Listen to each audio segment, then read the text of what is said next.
Welcome to Wednesday's edition of Conversations Daily News here on Instagram. I'm your host, Cyrus Webb. Glad you all could join us for today's program. We, of course, have your news headlines headed your way. We also have the Truth of the Day with Mary Ellen Ciganovich. And today's Entertainment Spotlight is featuring legendary artist Frank Scrap Iron Robinson.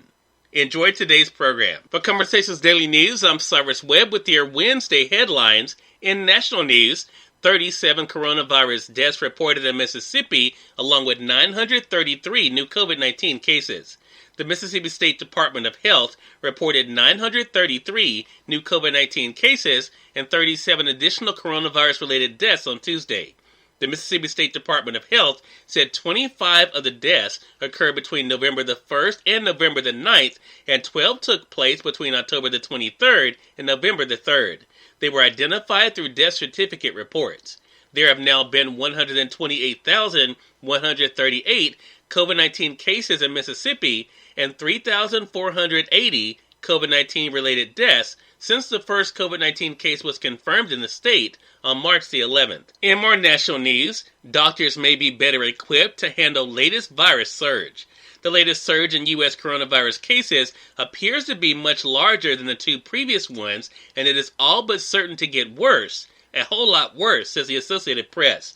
But experts say there are also reasons to think the nation is better able to deal with the virus this time. To be sure, the alarming waves of cases around the United States looks bigger and is more widespread than the surges that happened in the spring, mainly in the Northeast, and then in the summer, primarily in the Sun Belt. Newly confirmed infections in the U.S. are running at an all-time high at well over 100,000 per day, pushing the running total to more than 10 million. Deaths, a lagging indicator, are climbing again as well, reaching an average of more than 930 a day in the United States alone. But there is some good news. Doctors now better know how to treat severe cases, meaning higher percentages of the COVID-19 patients who go into intensive care units are coming out alive.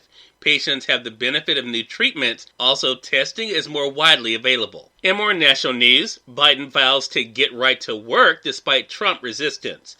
Vowing to get right to work, President-elect Joe Biden on Tuesday shrugged off President Donald Trump's fierce refusal to accept the election outcome as inconsequential, even as Democrats elsewhere warned that the Republican president's actions were dangerous. Raising unsupported claims of voter fraud, Trump has blocked the incoming president from receiving intelligence briefings and withheld federal funding intended to help facilitate the transfer of power. Trump's resistance, backed by senior Republicans in Washington and across the country, could also prevent background investigations and security clearances for prospective staff and access to federal agencies to discuss transition planning. As some Democrats and former Republican officials warned of serious consequences, Biden sought to lower the national temperature as he addressed reporters from a makeshift transition headquarters near his home in downtown Wilmington, Delaware. He described Trump's position as little more than an embarrassing mark on the outgoing president's legacy, while predicting that Republicans on Capitol Hill would eventually accept the reality of Biden's victory. The Republican resistance, Biden said, does not change the dynamic at all in what we're able to do. In business news, global rally fades, but investors' hope remain for economy.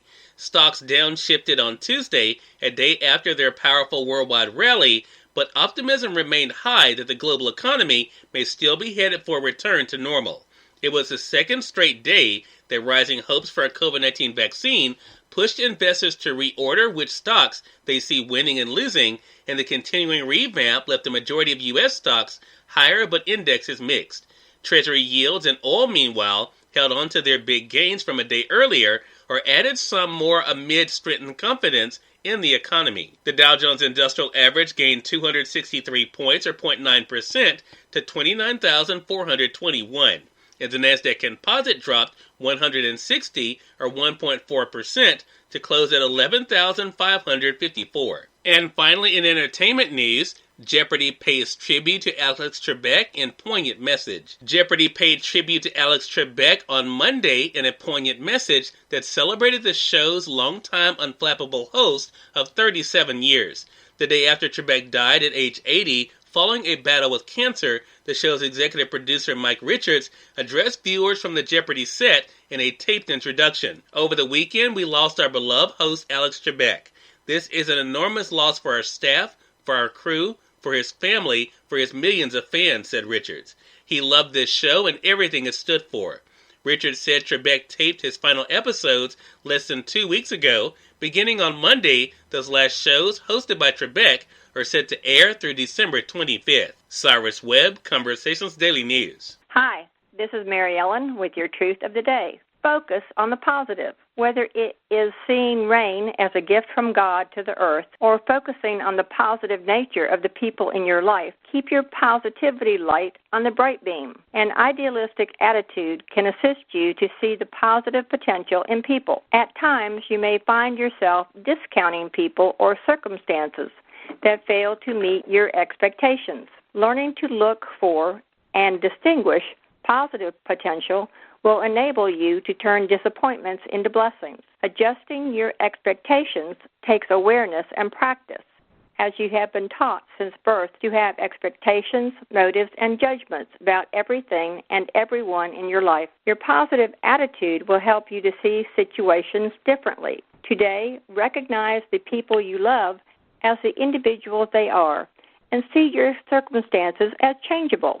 And remember, enjoy your day. For Conversations Daily News, I'm Cyrus Webb with the Entertainment Spotlight. The world recently lost Frank Scrap Iron Robinson in a tragic accident. I had an opportunity to interview Scrap Iron in 2018 as we were recognizing him for his musical achievements. Here's part of our conversation. And, Scrap Iron, you have had such a rich life when it comes to music. What has that been like for you to reflect on all that you've been able to see? Only thing I can say is a blessing, first of all, for the Heavenly Father. And then the next thing is a man that took me all over the world, the late and great Little Milton. He don't like to use Campbell, but it's just plain Little Milton. And, I think the thing is, your love of music is something that so many people recognize you for, and it's something that has not gone away. I want to go back to the beginning, because you and I have spoken before on the radio, but we didn't talk a whole lot about your history. Take us into what it was that first led you to music. Well, my mother, Rosie Lee, a lot of people knew her, and as I said, it was in the Cavalry Choir on Broadway. And she made me a lover of music by singing gospel. As you know, all blues singers, jazz singers, it all extends from the black church. Mm-hmm. So I used to listen to Little Milton and the late Muddy Waters and Johnny Hooker, because on Saturday, a lot of people my age, at 66, know that when your mom cleaned the house, she got that silver tone record player, or either that long stereo from Western Auto or either Ferguson Furniture Company that it took a decade to pay for, and on Saturday when she cleaned the house, she put them 45s on, or bluesies. So I just fell in love with the music, because the music part of our heritage. And I was blessed enough to have met some of these people that's no longer with us. I could say majority of the people, not all, there's a few that I didn't meet, like the late Lightning Hopkins, I didn't meet him.